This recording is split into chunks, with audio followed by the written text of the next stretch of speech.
Hey everybody, it's Rod, and I actually wanted to start this video off a little different. I wanted to share something with you I've been working on, something that's deeply personal to me. It's a startup called Helpers, which is really a culmination of my life's work.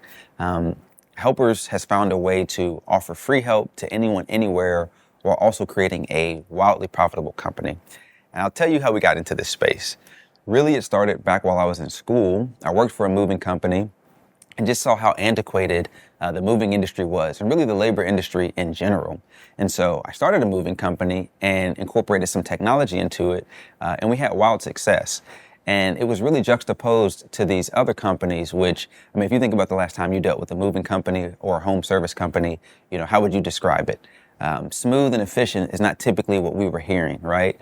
And so customers really found it a pleasure to work with us because we saw firsthand the frustrations from workers and customers when you have these antiquated systems in place.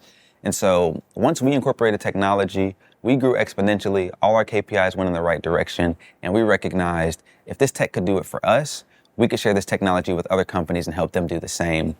And that's how Helpers was formed. So it's really a SaaS product that helps to increase revenues, reduce costs, and just make companies more profitable and efficient, right?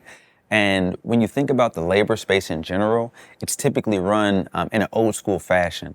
But because they're using these outdated operating systems, you get pent up demand, inflated cost, and a poor customer experience. And when you have these things, you end up having money lost, right? There's money left on the table that you could have gotten, but you don't. And so really Helpers comes in as a revenue enhancement tool, right? We help to increase the efficiency of these organizations, reduce their cost, and to enhance the overall service offering that they can offer to their customers. And we do it in a really simple way. We automate things like scheduling, payments, and communications, and we incorporate some KPI dashboards across marketing and operations just so they have more transparency into what it is they're doing. And these solutions can help companies make hundreds of thousands of dollars more each year. And we feel really good about being able to scale this out because we offer it through an affordable tiered subscription model. And with our affordable model, we truly see a path to rapid growth. There's 2 million companies in this space, and over 90% of them are not using technology or using it in the intended ways to run their business. And this is in an overall larger category that's called field service management. I'm not sure if you're too familiar with it, but the field service management industry is on track to grow just how ride sharing was back in 2014. It's on its way to $100 billion, and we're at the forefront. And we're at the forefront of being able to create an opportunity to help these companies become more efficient and create better experiences for their customers. And helping is really what we want to do, right? And so a way that we want to set ourselves apart is by offering what we call the Helpers Network. Companies who use our platform are going to make more money. All we ask is that they take some of that extra money that they make and they pay their workers more, and in exchange, those workers will volunteer in the community, right? So the more a worker volunteers, the more they can make when they're actually working. And this is the Helpers Network. And that opportunity is not just limited to moving companies or labor companies.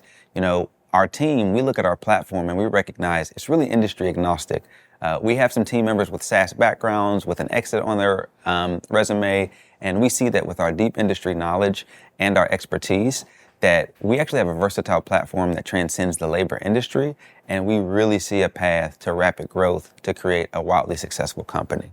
And so with that in mind, there's a recognition that just consumer desires are shifting and changing. People want things faster, more efficient, and with more transparency. And the Helpers platform is allowing the companies that we partner with to do that. And so in getting started, what we want to do is we want to deploy this out to 1,000 companies as we finish building out our MVP. And we would love to invite you on that journey with us. So if you know a company that should be on our platform, or you're connected to investors who are interested in high growth, high profit opportunities, we would love to have a connection there, because Helpers is a noun, right? And it really means something or someone who assists or supports. And so we're asking you to help us create more helpers in the world. And with that being said, we look forward to connecting, and I appreciate you taking the time to hear me out today. Did you notice we were pitching?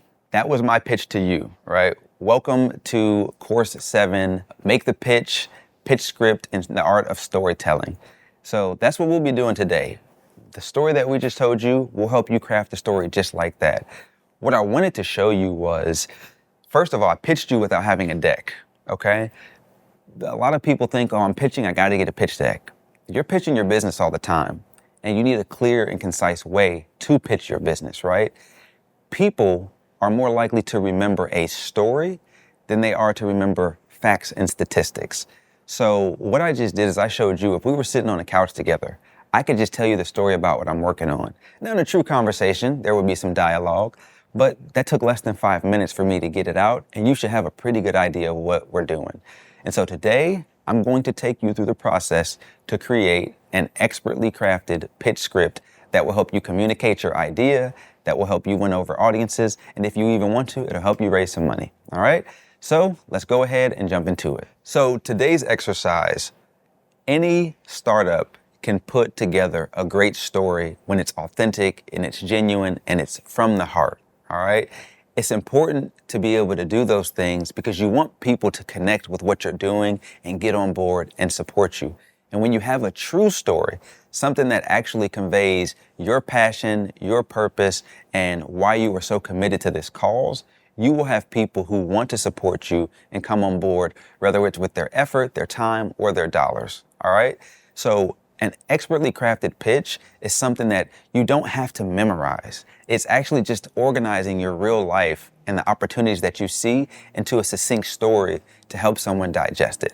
And so that's what we're going to be working on today. Our objective today is to help you craft a pitch that feels natural, that you can leverage in any setting, whether you're doing it to a deck or you're just talking to somebody on the couch. Later on in the video, I'm actually going to show you the same exact pitch that I did, but I'm just going to put my deck up and I'm going to flow through my deck. And you'll see the deck is meant to support your story, not meant to be what guides your story, okay? I'm going to share the process that we use. I'm going to share a template with you that you can use as well. And then I'm going to tell you what you do once you get your first draft in place. And then we'll even touch on how to create a really cool deck, all right? So with that in mind, let's go ahead and jump into today's exercise.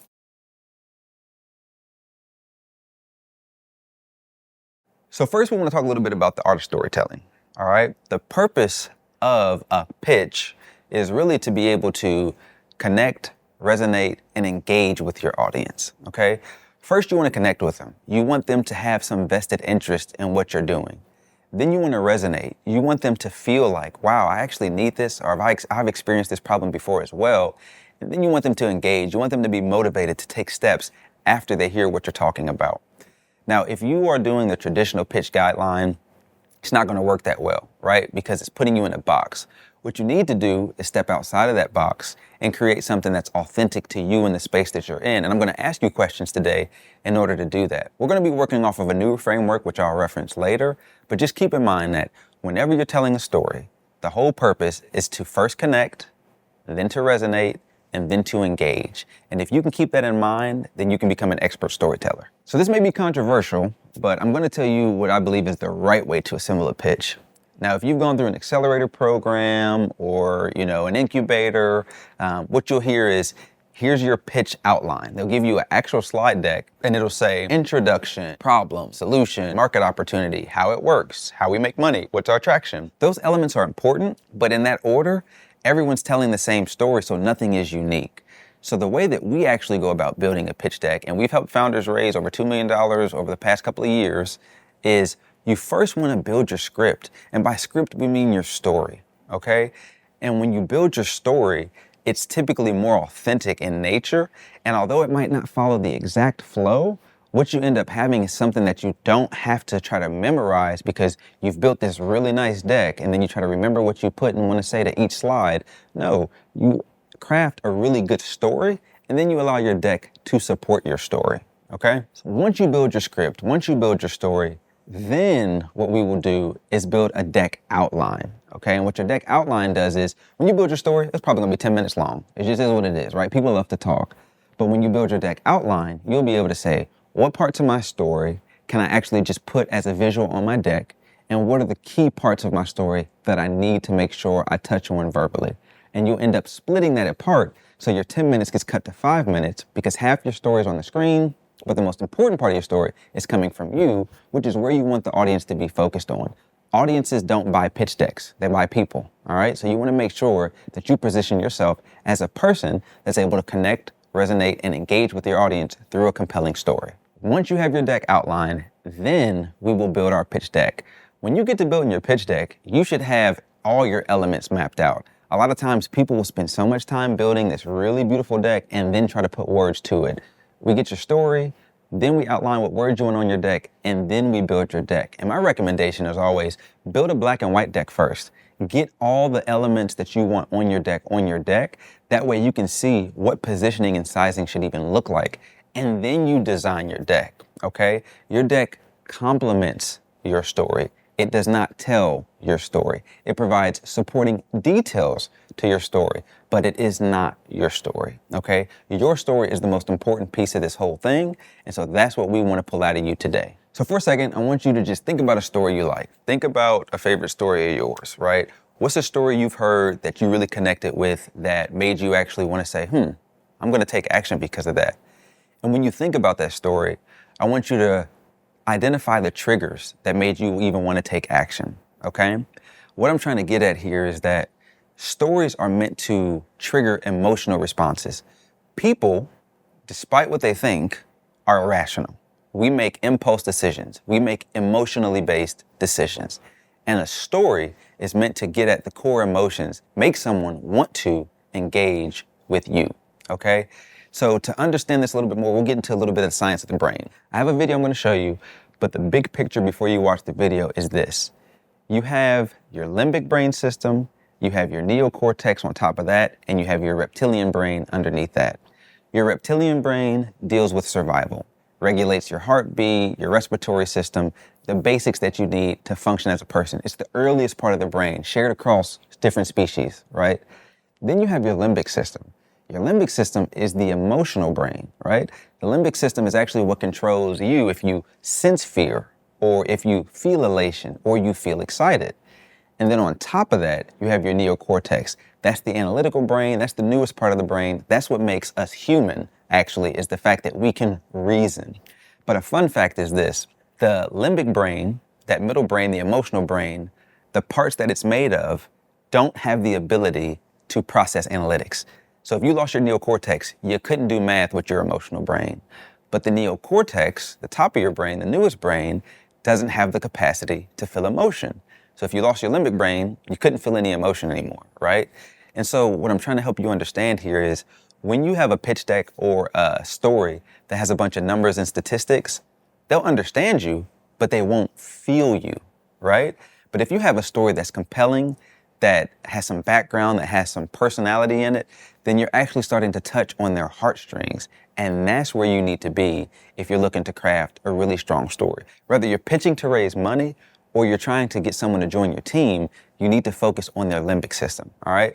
So before we jump into our exercise, you'll watch a quick video on that. You don't have to watch the whole thing, but it just gives you a bigger gist of what I'm saying here. And it really dives into the fact that people are emotional in nature and they want their emotions to be appealed to for them to make a decision. So to go over a little bit about the pitch I just gave you, the strategy I used is to first, I want to touch your limbic brain first. I want to just get you into a space of emotion, right? So if you go back into that pitch, you'll hear me say something that's deeply personal to me, culminating in my life's work, right? I'm being vulnerable. I'm pouring out to you, right? I'm being emotional to you. Your mirror neurons in your brain will start to mirror that. You will now open yourself up to be more emotional with me, okay? Then I want to just tap on your reptilian brain system, that fight or flight, that survival. So I'll talk about what was your experience like?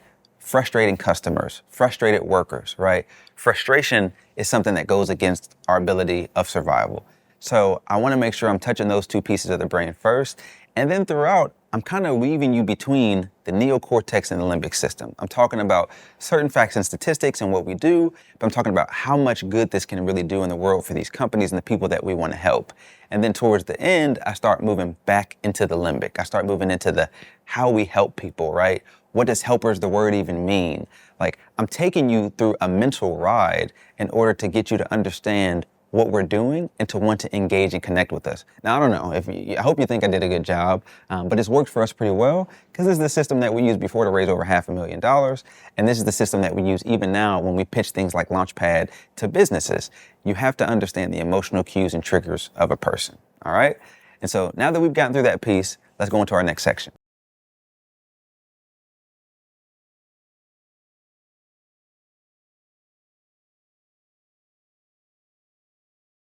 So I want to introduce to you a new way of pitching, okay? And this is actually called the pitch cycle. What's wrong with the traditional way of pitching? It presents, it doesn't tell, right? It is stale. It's not dynamic. It is just, hi, my name's Ra, and I'm excited to tell you about this today. Did you know 140 million people go through this problem each and every single year? Well, we have a solution. It's not fun. It doesn't connect with you. I'm just kind of shoving information down your head. The pitch cycle is dynamic. It's living. It's organic, okay? The pitch cycle has some of the same elements of the original pitch script or template, so to speak, but it gives you some flexibility to move pieces around in sections so that you can present it in its most authentic way to you, all right? So let's go over the pitch cycle really quick. Pitch cycle is made of 4 sections, all right? And these sections are meant to appeal to all parts of the brain, and they also consist of parts in each section that you can kind of move around and be flexible with so you can present it in a way that feels natural and comfortable to you. So the first section is called Capture the Imagination. In this section, we want to really set the stage for what we're doing. We want to connect with our audience, and we want them to kind of be in a daydreamy state. So we want to paint a picture of what we were doing and what's going on and why they should care about this. But you don't want to be facts and statistics in the capture the imagination section. You really just want to kind of connect with your audience, kind of like you're sitting down at a table talking to somebody like, yeah, man, actually, I used to work at this moving company and I saw that things were just really bad for people. So we wanted to create a solution, right? It's just a common casual conversation, but you're incorporating some things that really touch on the emotional side for them. After you capture the imagination, then we want to go into introducing the opportunity, right? So now we're getting into a little bit of logic. Now you want to talk to them a little bit about what it is your solution offers, but you will actually weave the problem and solution together here in one slide, right? So I'll get into some of the details on the sections within each segment, but for now, just understand that after you capture the imagination, then you want to introduce the opportunity. The next section we'll go to, number 3, is you want to drive the business case. Now we're stuffing information into the neocortex. Now is where you want to tell them about the market. Now is where you want to tell them about your pricing. Now that you've opened them up emotionally, they will remember these things because their brain is open and they are actually being receptive. You've connected with them. You've resonated with them. Now this is engaging with them, right? So after you finish section 3, introducing the opportunity, you've done that.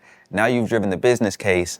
The last section that we have is you want to invite them into an opportunity, okay?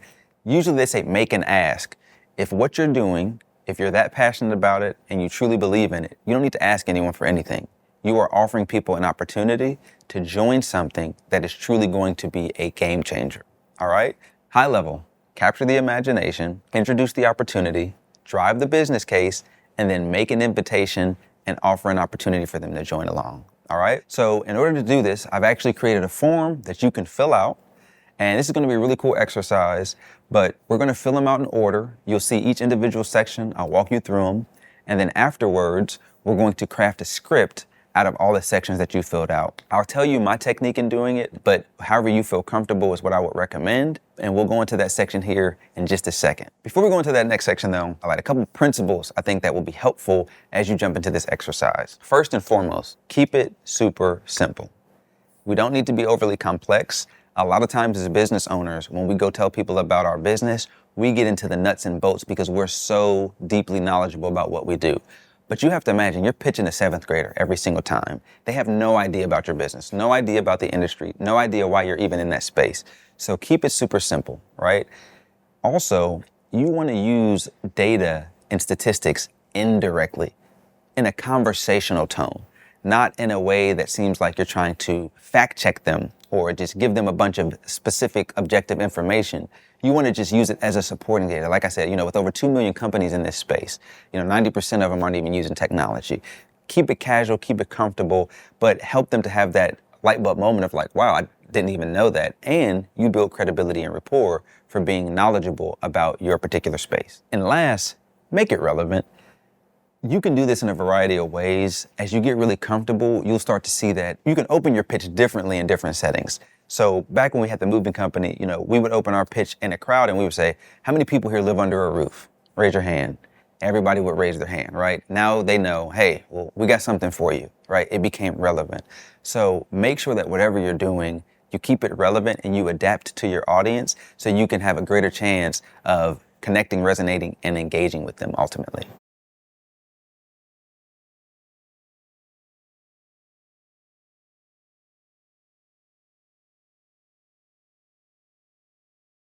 Okay, so now we are going to get into crafting your pitch. Here's the think mode way. I've already told you this before, but I'm going to just emphasize it again. First, we're going to develop your story. All right, and we're going to develop your story by answering questions for each section of the pitch cycle. Then you're going to just read out all your answers like you're reading out a story, and you'll have your first initial draft of a script. We'll then take that script and we'll say, what information are we missing? Maybe it might be some statistics or some facts that you want to incorporate.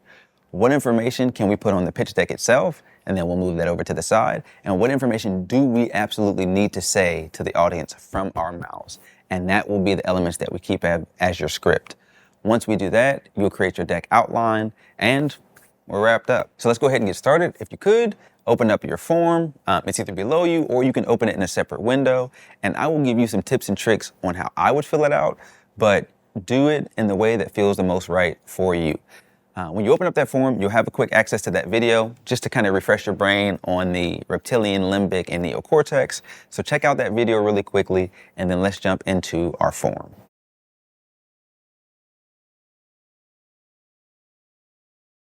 All right, so if you were in the form, first quickly fill out your information for us, and then if you could, watch that video really quickly, and once you do that, come back and we'll go ahead and get started.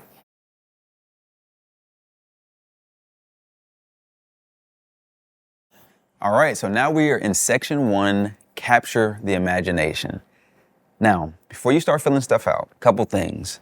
We are gonna build an upside down pyramid, okay? Usually when you build a pitch deck, you build a deck, you put your bullet points, and then you try to build a pitch script to that deck. But that is hard to do because you've already put yourself in a box by only putting these couple of bullet points on your slide deck. What we wanna do is give me everything. You can mouth vomit here. Say everything that you want to say.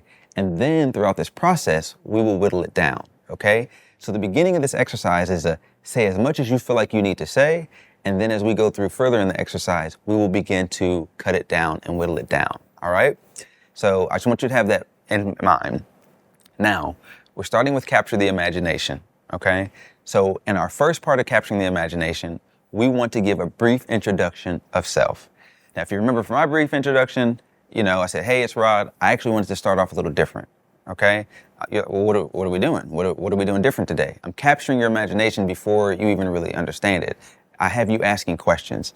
And so with your brief introduction, just think, what would you say? It could be something that's a joke. It could be something that you're passionate about. But we want to do here just a brief introduction. Now, when I fill this out, for me, it's easier to talk things out loud. So if I was filling out this form, what I would do is I would open up ChatGPT on my phone, or I would click into the space where I can type, and I would use the dictation feature on my phone so that I could just speak out loud, get it to come out in text, and then copy and paste that into my answer. That's what I like to do. Some people like to type.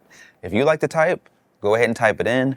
My recommendation, so you can just be more free-flowing and more authentic, is use some type of a transcription or dictation app so you can just get it out of your head and then put it in here. And you actually get through this exercise a lot faster if you do it that way.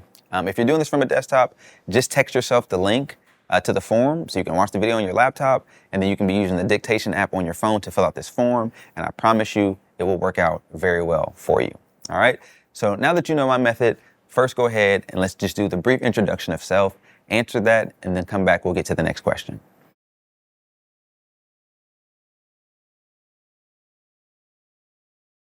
So next is the setup. The setup is meant to orient your audience around what you're doing, okay? This could be done by you kind of introducing your industry, indirectly saying, you could ask a question like, how many of you live under a roof? All right, so we're talking about something that has to do with the house, all right? You want to orient your audience because a lot of times they have no idea about the space that you're in. And so I was working with a young lady. She has a legal AI assistant, and she was opening up her pitch using a bunch of acronyms and things that just people had no idea about, right? And so I was like, what are you trying to tell them? And her response was, people don't understand how many people are waiting in jail pre-trial who can't pay to get out and how much that's costing us in tax money. Okay, cool. So everybody in here pay your taxes? Did you know that a lot of that money is going down the drain on pre-trial efforts? And it was just something quick to come up with. And she ended up crafting it into something even better than that. But that helped orient the audience around, okay, someone's telling me I'm wasting money. I do pay my taxes, right? They can't argue with that. Now they realize they're wasting money. Now your issue automatically becomes important to them, even though they don't know what it is yet. So use this section to orient your audience around what it is you do, whether it's a thought-provoking question, some type of a fun fact, or something that can just engage them in a way to position them to have their ears open to understand what we're talking about here today. So take a second, go ahead and work on the setup, and then come back for our next question.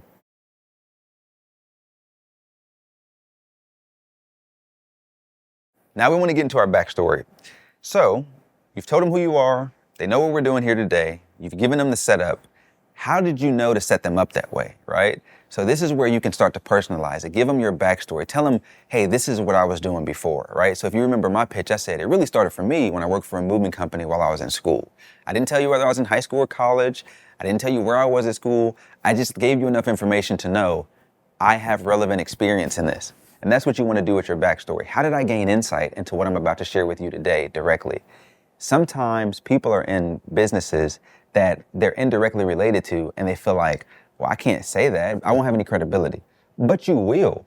If you have left whatever you're doing and decided to join a startup or become a business owner, even though you don't have a backstory in it, there was something that resonated with you that you were passionate about, some story that was transformative to make you jump into this space. Share that. People connect with authenticity. So here, I want you to craft an authentic backstory. Now, I haven't told you any limitations to how much to write, and that's because say whatever you need to say. Get it all out. We're going to chop it down in the future, but I think it's best when we're crafting a pitch to get everything out that you can, and then we can trim the fat. So go ahead, let's jump into backstory, and then we'll move on to the next section.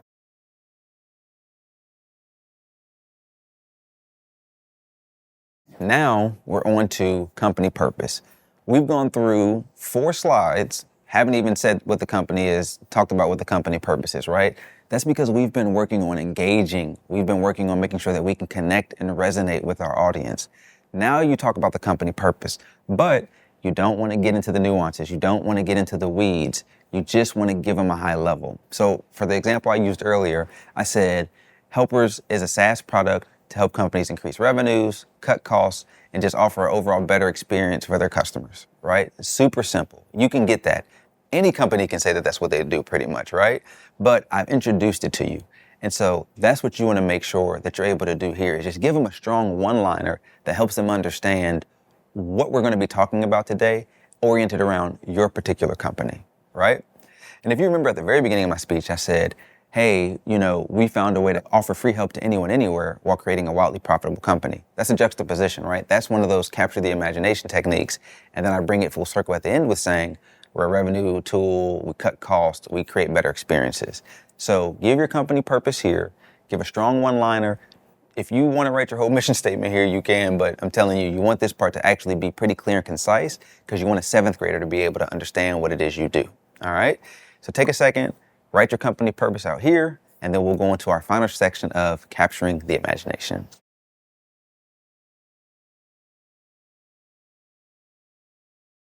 Now that we've talked about the company, what we want to do is put a real-world story together that ties together your problem and solution. So we don't want to have a problem slide, a solution slide. We actually want to paint a picture for the problem and the solution all together, okay? So in my backstory, I was telling you a little bit about the problem. And then I brought it back around and I said, a lot of these companies, they use outdated processes and techniques, which just cause pent-up demand, inflated cost, and over poor customer experience. And when you have a poor customer experience, you're losing money, okay?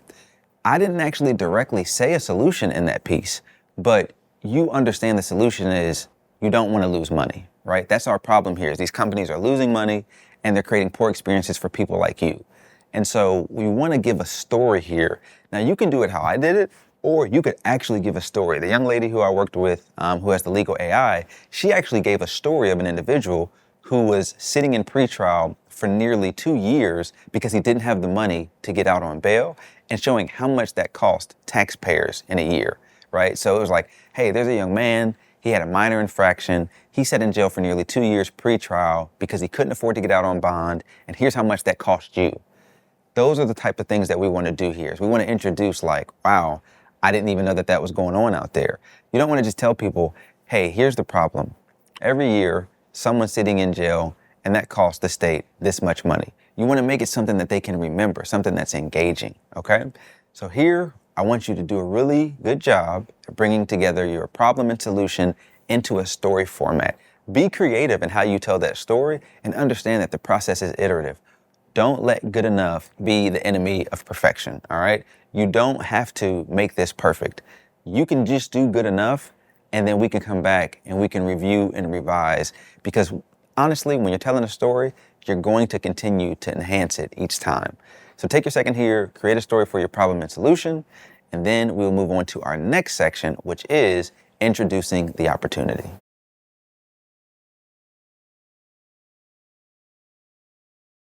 All right, so now we are in section 2, introducing the opportunity. You want to define your value proposition or offering in this first question. If you've gone through our exercise 2, value proposition and pledge statement, this will be really easy. You can literally just go grab your value proposition or your proposition statement and place that here. But what you want to do is you want to help people understand what are the benefits that you're offering and setting them up for how you offer it. So in my pitch, I was like, and when you have unhappy customers, you're losing money and they lose revenue. And so really, Helpers is a revenue enhancement tool. That's my value proposition, right? And what we do is we reduce costs, increase efficiencies, and enhance the overall offering that they have for the customers.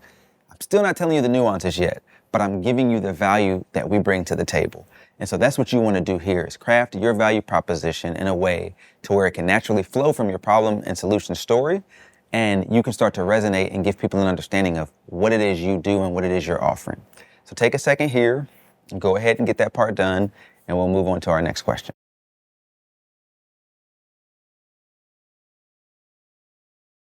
So next is our product overview. We are starting to get into some more of the objective subject matter, right? So if you remember mine, I came in and I said, we reduce, we increase, we enhance, and it's really simple how we do it.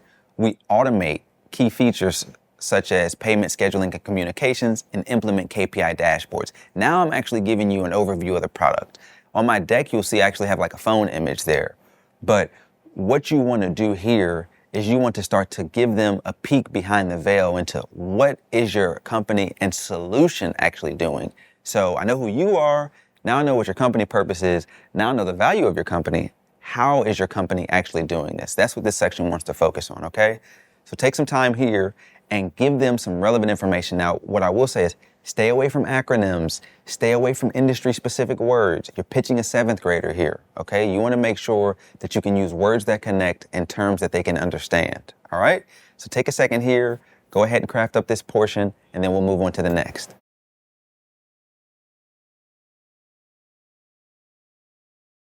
All right, so last in this section is demonstrating the scalability of your opportunity. Now, you always want to be able to, in some way, shape, or form, address the TAM, SAM, and SOM. If you remember from our financial modeling, we talked about that total addressable market, serviceable addressable market, serviceable obtainable market. Total addressable market, everybody who's eligible to buy. Serviceable addressable market might be limited to the specific product or service that you're offering. And then serviceable obtainable market, who do you have the resources to actually acquire? Just a quick overview. But what you want to do in this section is you want to show how big of an issue this is or how lucrative this space can be. And so when I was doing it, I was saying, hey, and with nearly 2 million companies and 90% of them not even using technology, right? That was my way to help you understand this is a lot of people who are dealing with this problem out here. Our solution has ability to scale really quickly. And then I tied in a little bit about field service management. But what you want to do here is you want to go ahead and help people understand just how large this opportunity is. You can share that creatively through your TAM, SAM, or SOM. You can do that by letting them know how many potential customers are out there. But you want to just let them know, hey, this is a big deal, right? Not a big problem, but this is a big deal. So take a second here. This will wrap up our introducing the opportunity, and then we'll getting into our next section of driving the business case. All right, so you've gotten halfway through. What I want you to do is take a quick break. Walk away from the computer screen for a second. Let the information that you've just gotten out start to digest a little bit, and then come back and we'll start off with section 3. If you want to just be ambitious and keep going, just don't pause me and we'll keep it going. Otherwise, take a pause, walk away for a quick second.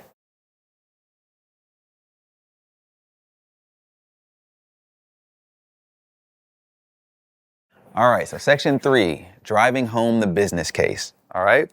So now what we want to do is we want to drive home the business case. We want to make the appeal for why this is the next big thing and you need to be a part of it. Now we will start with team overview. So for Rod, I didn't even call out the names of our team members. I just wanted you to know they had credibility. So I said, our team members have SaaS backgrounds. We have an exit on our team with our industry expertise and the versatility of our platform. So I'm indirectly letting you know, like, we know what we're talking about. We have expertise in this space. You don't really need to go over your team in great detail because remember, the final thing that we want is for people to engage. So sometimes you have to give them information that you want them to ask questions about. So I want you to ask me, who's the person on your team that exited? Or what SaaS backgrounds do you all have, right? So I'm planting seeds for future questions because I want to ensure engagement. So here for your team slide, typically people will say, hi, I'm Rod, the CEO. I went to Duquesne University. I've been in the moving space for over 15 years. I have Dave, who's our COO, and he went to Duquesne University, and he has a background in leadership, and he oversees our operations. Like, that's boring. Nobody's trying to hear all that. What you want to do is you actually want to just plant some seeds to say, we have an expert marketer who's worked with multiple Fortune 500 companies. We have someone on our team who sold a company. All of us have SaaS background and expertise. It's like, oh, okay, well, hold on now. Tell me more. Because when people want you to tell them more, they will approach you and they will engage with you. And that's our goal here. So creatively discuss your team. Rule of thumb, only 3 team members, right? Yourself, 2 other team members if you want to call anybody out. But I would recommend you use a creative way to highlight your attributes of your team and then let that be an opportunity for someone to want to engage with you. All right? Take a second, get creative about your team, and then let's keep it going.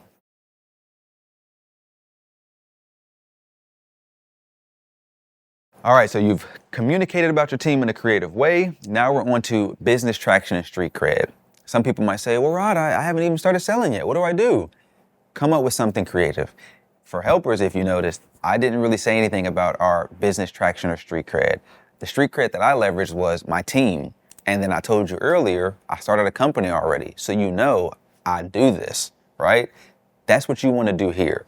Whether you have traction or not, call it out. If you've done 10,000 in sales, you can say, we've already done 5 figures worth of sales and we're just getting started, right? Let people know we're in the game. If you have no sales at all, you can say, our team of category experts. If your team's trash, you haven't done any sales, and you have no form of traction in any way, shape, or form, then you have to get really creative in this section and say, although we're pre-revenue, although, we're still forming our team, here's what we do have. We have passion, we have grit, we have resourcefulness, and this is what is fueling our vision right now, and that's what's got us here in front of you today, right? Do something so that they can understand that you're serious about what you're doing, even if it has to be the credibility that we have as a business is me, myself, okay?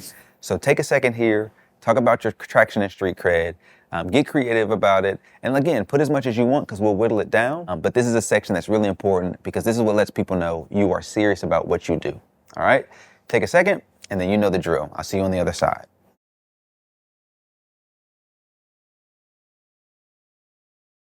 All right, so our next is competitive differentiation. Listen, don't give your competitors no airtime. You do not need to talk about them. Somebody will ask you about them. A savvy investor will know you have competitors. People will ask you, isn't somebody else doing this?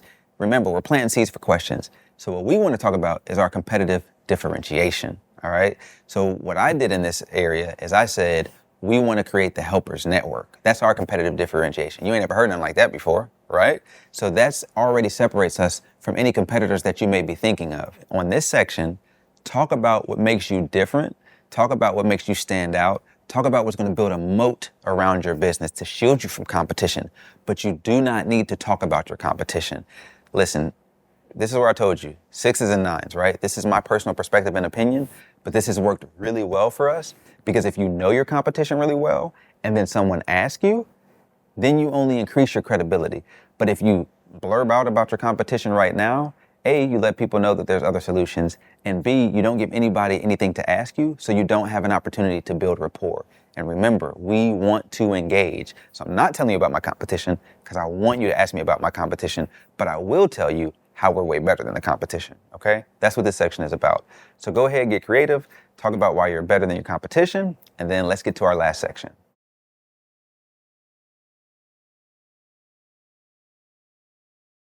All right, so our last is why you will win. This is really dependent upon who you are, the market that you were in, and the advantages that you have. So it's a culmination that really is a why now, okay? So for us, I went into the fact that consumer expectations are changing. I told you earlier that we're at the forefront of an emerging market, and I discussed how I ran a business. So I was layering this piece in along the way, and I drove it home at the end with saying that we're gonna help them make more profits and impact, okay? That's how we're gonna win. As you're looking at your previous answers, you can start to pull things here to craft why you will win, and this can really be a summation of why you are going to be the best one to come out on top. All right, what's your secret sauce? What's the skill that you have that other people are lacking? Why will you be the top dog? So take a second here, and this is where it's like, don't be bashful. Like, you can be completely confident in what you're doing and why you're doing it, and call it out here with that full confidence that you will win and you will be the one on top. All right, so take some time right here. This is the last one in our driving home the business case, and then we'll get to the wrap-up section.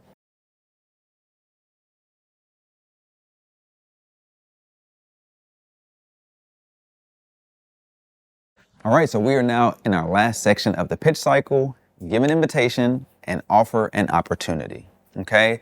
A lot of times people say, make the ask. Like we said earlier, you are asking for no thing. You are offering people opportunities to join something, okay? And that something is something that you have built, that you've put a lot of blood, sweat, and tears into, and that you're extremely passionate about. So really, we're giving you an invitation to join us and an opportunity to support us, all right? So first will be the invitation. The way I like to do invitations is I always say, so if you know, so if you know somebody who should be on this platform or who's interested in high growth, high return on investment industries or markets, then we would love to connect with you. That's my invitation. You can make it however you want. I find that one works pretty well. It helps me to indicate that I'm about to close so they can start to get ready to understand how they want to engage. And it is a if you. It's not a so we're asking for. No, it's like if you feel like it, right? But you should feel like it if I've done my job well. So go ahead, craft your invitation closing. Remember, you're saying, hey, this is an opportunity. If you know somebody who is interested in this opportunity, we'd love to connect with you. So craft that, and then we'll get to our next page.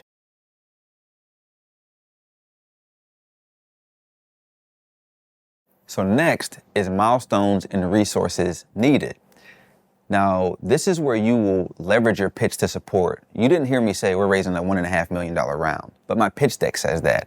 And I'm saying in juxtaposition to that, like while my pitch deck is showing that, if you know investors who are interested in high profit, high growth markets, right? So it's supporting because I'm saying we're raising $1.5 million. This is why I'm saying that. And so this is a section that will likely end up on your deck, but you want to just talk about what's the milestone that you're looking to reach and what are the resources. So we want people who might want to join our platform. We want to connect with investors who might be interested in investing in this type of opportunity. What are the milestones and resources that you want to hit? I didn't mention any milestones for us. Besides earlier, I said we want to rapidly grow in this market of 2 million companies, but you can say something like, right now we're hyper focused on getting 1,000 customers, right? And there may be a version of it where I did say that or where I do say that, but right now you just want to help people understand what's your next major milestone and what type of resources are you looking for? And you want to say it in a way that's indirect because you're not pandering or asking for anything. Again, you're offering an opportunity. So if you are raising money, you might say, hey, we're really focused on closing this $1.5 million round. We would love to connect with any investors who may be a good fit for the round. It is an interview process. We want to make sure there's alignment. But again, we are looking for those type of connections, right? Establish your authority. Let people understand that you're not looking for handouts, but you can still communicate, here's what we're focused on and working on right now. So go ahead, do your milestone and resources section, and then we'll get to our final piece.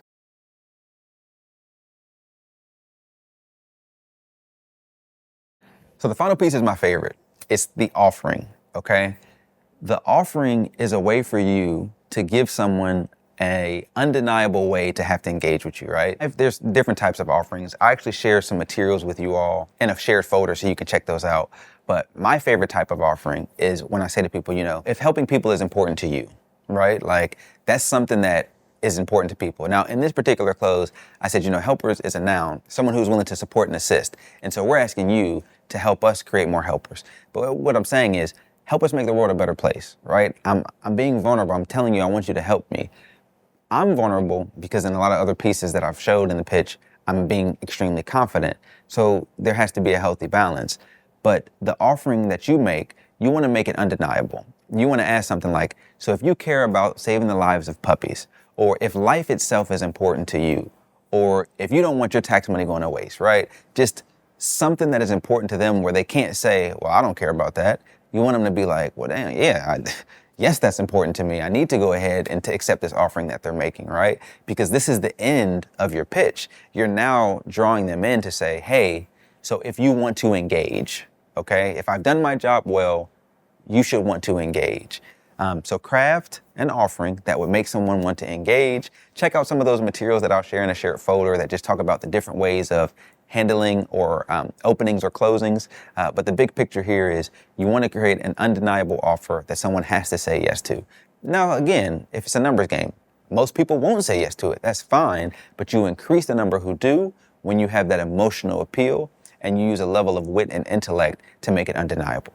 So go ahead and finish that out and then come back to the video. I'll tell you what's happening next.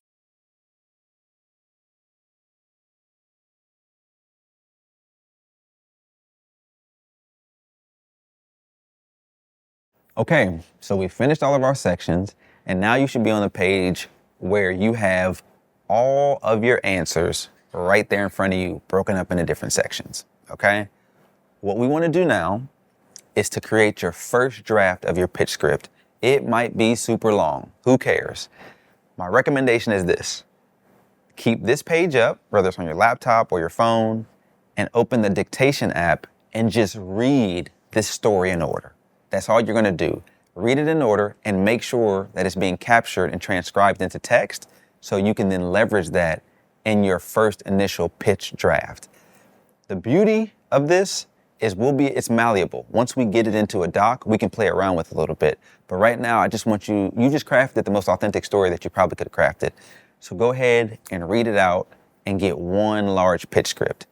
Do it till you feel comfortable. I recommend no more than 3 times just for the sake of like getting it done. Then when you have it done and we start breaking it back into pieces, then you can start to reiterate. But take a second here now.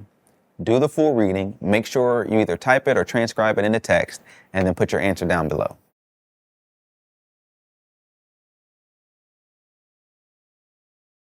All right, so you should have your first draft. You don't see it yet, but I'll be sending it to you soon. Last thing we're gonna do is take a personality test. If you've done our job to be done, branding kit exercise 3, then you will know the personality test that we're about to show you. You did it before for your brand. Now we're actually gonna do it for you, all right?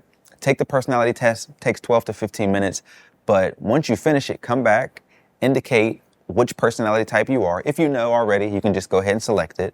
But the reason we do this is, so on the back end, we're gonna send you a formatted document with your drafted pitch script, but we're also gonna leverage AI based off your personality type and your pitch script draft to just give you an alternative version of your script that just will generate some ideas. There'll be pieces of it that you want to pull out. There'll be pieces you want to change. There'll be pieces you want to altogether just leave alone.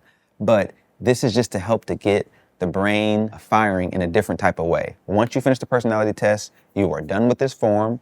Go ahead and submit it, and then we will send you over your formatted form with your pitch draft and the AI-assisted draft as well, and then we'll finish out the exercise in that Google Doc.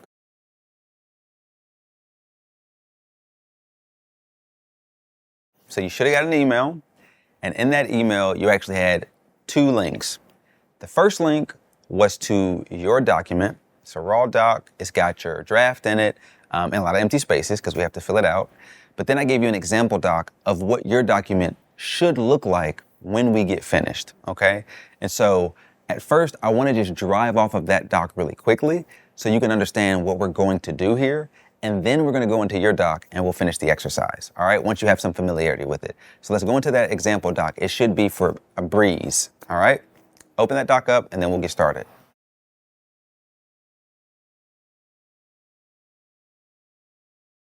Okay, so on the first page of the outline, what you'll see is the 4 sections and the different segments with just brief descriptions. That's all good. Don't worry about that. We want to go into what's next. When you go down, what you'll see is finally your draft of pitch 1. Okay, so you'll have your draft of pitch 1, and that's what you said or what you typed out in that form. And then if you go underneath, you'll have the AI assisted pitch. And this is just showing you, based off your personality type, what the pitch could or should sound like, all right? Read through it. It's not meant for you to take it and completely lift it. If you like it, that's awesome, but it's just meant to inspire some ideas around it, okay? So review your pitch, review the AI pitch, just take a quick second and then come back.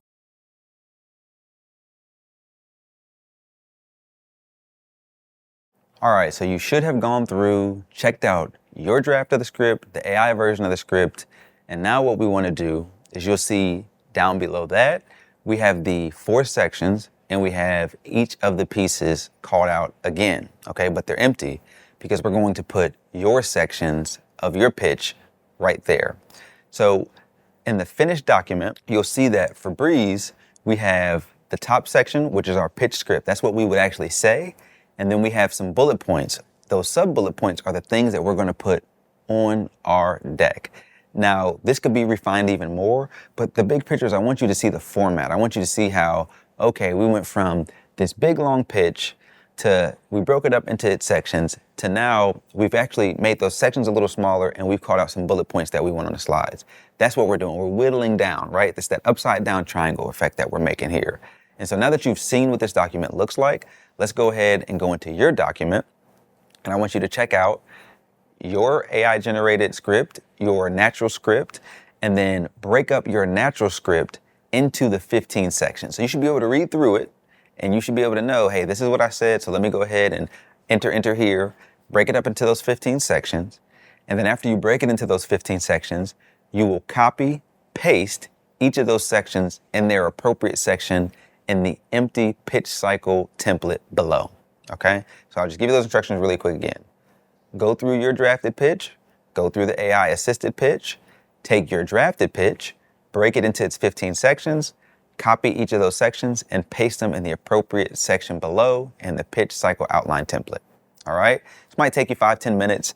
If you need help, you do get an email afterwards that displays all your answers in the sections that they should be in. So hopefully that's helpful, but you should be able to read through, enter, create a space between it, and then copy paste down below, and that should be pretty quick. So take some time here, get all of your sections copy pasted in the relevant spots below, and then we will start talking about how to craft this into an expert pitch, script, and outline. All right, take some time, and I'll see you on the other side.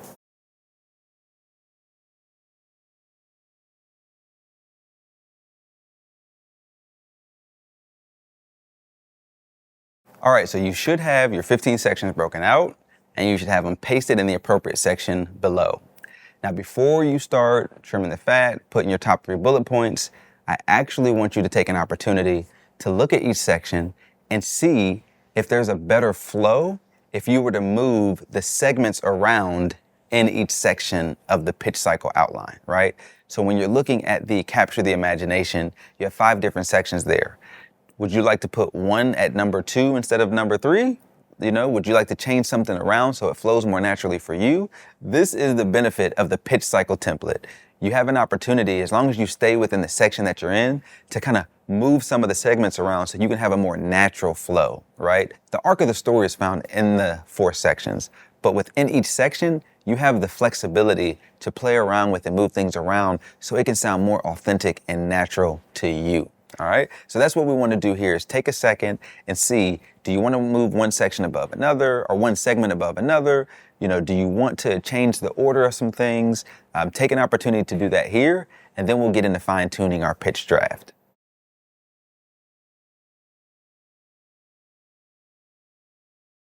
Okay, so now that you've played around with your sections a little bit, you might have moved some segments up or down. It should feel more authentic to you. What we want to do now is look at each segment within each section, and I need you to be very honest with yourself. And you want to go through and you need to determine what do I need to keep and what can go on a pitch deck. All right? There are going to be certain things that are just fluff. You want to cut out all fluff. Filler words, things that you're just saying just to say. And you want to make sure that what you're saying is concentrated, concise, very clear and impactful information. And if you have anything that's not that, you either need to cut it out or decide, I'm going to put that on my deck as a supporter. And how you'll do that is keep your main section, and then underneath that tab, you'll have a sub-bullet, and you'll put in your sub-bullets what aspects you want on your deck, okay? And you'll do this for all 15 sections. And this is how we end up having here's our script, which is bullet 1, and our sub-bullet is the things that we're gonna have on our deck. And essentially, you're starting to build your deck right now, all right?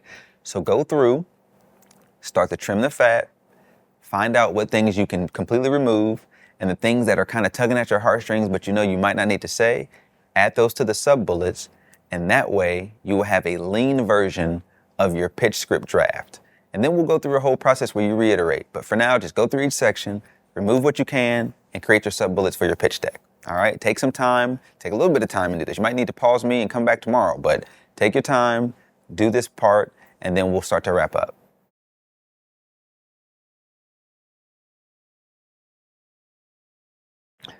All right, y'all, so we're getting to the end here. By this point, your document should look almost like an upside down triangle, right? You should have a huge pitch draft up here from what you wrote out. You have your AI assisted version, which probably is gonna be a little leaner. Then you'll have your actual pitch broken up into its appropriate segments that you may or may not have moved around a little bit. And now you'll have your sub-bullets underneath, which are your supporting points that you're gonna put on your pitch deck. I highly recommend 3 sub-bullet points at most. And so now what you wanna do is take the lean version of what you have and you will repeat the same process. You will just read through the lean version. Don't even read through the bullet points. Just read through the lean version and start to understand what the story sounds like. Now, when you do this part, you might realize, man, I need some more supporting details. I need some facts, some statistics. That's okay. You can add those things. But what you want to start to do is get familiar with the story because your pitch should sound very natural, engaging, and authentic. You don't want to have to remember your pitch. I can, at a drop of a dime, talk about helpers because it's a story I'm telling. It's not a pitch that I've crafted, right? And so you want to make sure that you're starting to sound natural, authentic, and engaging in the script that you're producing. And so at this point, what we'll do is you will go ahead, say it out one more time. If you would like, you can go through this whole process again. Say it out loud, drop it in the form, or just put it up top, break it into sections, and keep fine-tuning it until you feel really good about it, right? And so this document, if you see my actual pitch documents that I have, I end up having a 18 long page document because I keep doing it. I keep reading it. I keep pulling stuff out I don't need. I inject a couple things I do need, but I craft it until I have a story that I can naturally remember. So go ahead, read through it one more time, make sure it sounds natural. If you want to just read through it and that be it for the day, that's cool. We're about to go ahead and wrap up the exercise. You've done an amazing job this far. So stick with it, and then we'll come to the close here soon.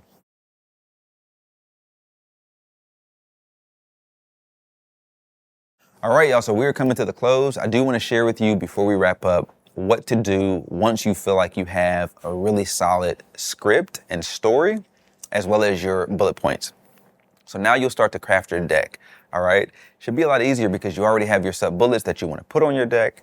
And so what you'll do is go into a slide deck, Google Slides, and you'll first create titles on each slide in order of your pitch cycle. Now for your slides, you don't break it up into 4 sections in your actual pitch presentation. You'll just put, 15 slides and you'll have, my intro, my backstory, whatever. Then I want you to put your bullet points that you want to put on that page, and then start practicing pitching with just a black and white slide. And you'll start to visually see the slide deck come to life, and that's when you start designing, all right? Now, just for fun, I'm actually going to share the first pitch deck that we ever designed with you at the end of this, and it's horrendous, but I wanted to share that with you to know everyone starts somewhere, okay? And I'll create an extra video and share it out in the near future on how we craft the pitch decks that we do now because we've gotten really good at it. But it's just like the financial modeling. We had to start somewhere, and we've ended up here through repetition. And so just like the repetition to create a financial model or to create a beautiful pitch deck, to create an amazing story, it's going to take repetition. So take this exercise and don't let the end of this exercise be the end of your storytelling journey. Let it just be the beginning now that you have tools, techniques, and resources to craft a beautiful story.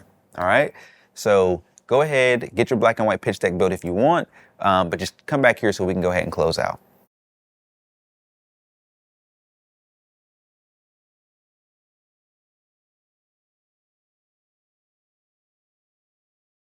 All right, y'all, so we are coming to the conclusion of number 7, the art of storytelling. I love this exercise. It's really fun because it's cool to hear how people sound after they go through this exercise and pitch their business versus when they first started, right? And so you should have a really compelling story that you're just at the beginning of building on.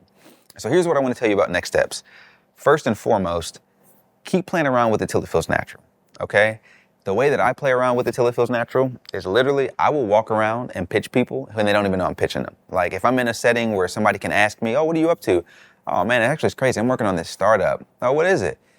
It's really a culmination of my life's work, man. I worked for a moving company for a while and I started one and just saw how antiquated the space was. Like I'm jumping into my pitch. They don't even know it, right? They asked me, so I'm gonna go ahead and start telling them. But when you know that you have to go on stage and pitch or that you're being put in front of a group to pitch, you will get nervous. You will try to remember things. But when you just practice on your own accord, when you just are like, I'm gonna just tell somebody just to tell somebody, right? Like then you will start to naturally flow into the story and you'll see that like, wait, I don't really need to remember this. I just fall into my next points because it's authentic, it's genuine, and it's true, right? And this is why it's so important to build the script first. It's like a movie. People don't go out and film a movie and then just say, hey, gee, this is a great movie. Let's go put a script to it now. No, they start with a storyboard. They get their scripts in place. Filming is last, okay? Why do we do it backwards in business? I don't know. People go build a beautiful deck and then they try to build a story to that deck. No, build your script first. Then go build a beautiful deck that can tell the movie of what it is you're doing, right? But your deck, remember, supports your story, not the other way around. Also, when it comes to the deck, personally, when you have a really good story, you do not need a really crazy deck. So my recommendation is leverage free tools and templates online. Canva has a ton of beautiful decks, Envanto Elements. Go somewhere, grab a template, build your first deck. And that's how we ended up getting really good at building decks is we took templates, then we started tweaking them, then we started playing around with elements we like. Now we can just open up a white deck and build something pretty cool. So leverage templates because your story should be strong enough to where now you don't have to rely on the visuals and the animations. You can rely on the fact that you have the ability to connect, resonate, and engage with your audience, all right? And so if this exercise has worked out successfully for you, that is what you now have the skill set to do. Stay tuned for a second because I'm actually going to replay the pitch I had from earlier. I'm going to put a timer on it and I'm going to put my deck over it just so you can see kind of how naturally it flows. And I want you to know that that's something that you're in the process of doing yourself. So otherwise, get ready for our next exercise 8, which is building a strategic business plan, which is very different from just your basic business plan. But if you need, give yourself a break, walk away from it, come back tomorrow, come back next week. But whenever you come back with an amazing story to tell. All right, so we appreciate y'all as always for taking the time to spend with me on your business. Thank you for trusting me to share this information with you on your journey. And I look forward to the next time we get together. All right, peace.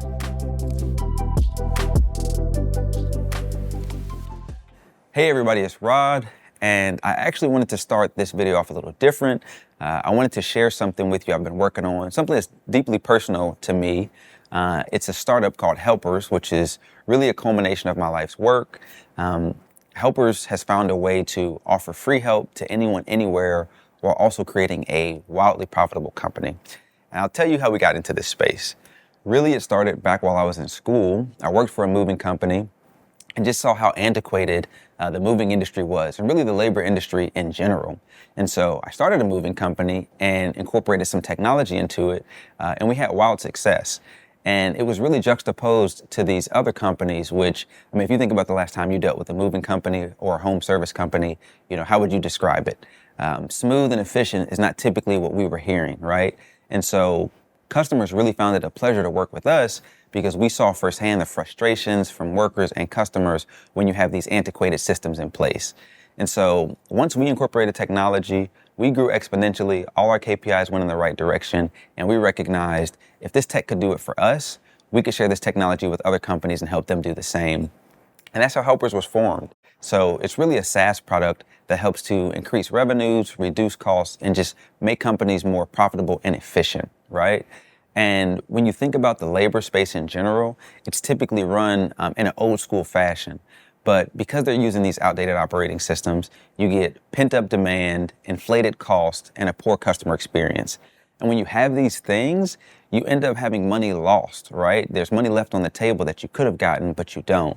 And so really Helpers comes in as a revenue enhancement tool, right? We help to increase the efficiency of these organizations, reduce their cost, and to enhance the overall service offering that they can offer to their customers. And we do it in a really simple way. We automate things like scheduling, payments, and communications, and we incorporate some KPI dashboards across marketing and operations just so they have more transparency into what it is they're doing.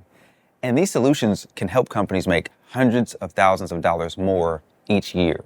And we feel really good about being able to scale this out because we offer it through an affordable tiered subscription model.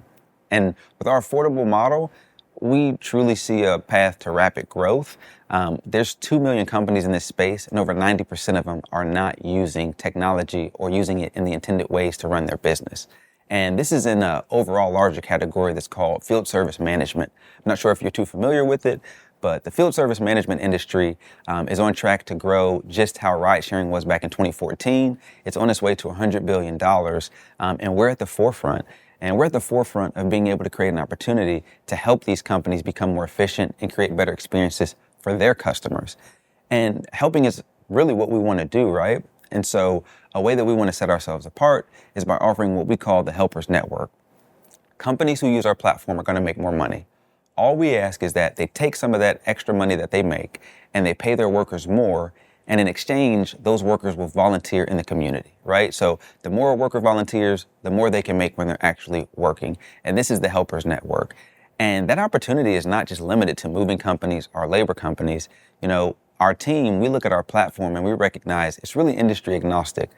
We have some team members with SaaS backgrounds, with an exit on their resume, and we see that with our deep industry knowledge and our expertise, that we actually have a versatile platform that transcends the labor industry, and we really see a path to rapid growth to create a wildly successful company. And so with that in mind, there's a recognition that just consumer desires are shifting and changing. People want things faster, more efficient, and with more transparency. And the Helpers platform is allowing the companies that we partner with to do that.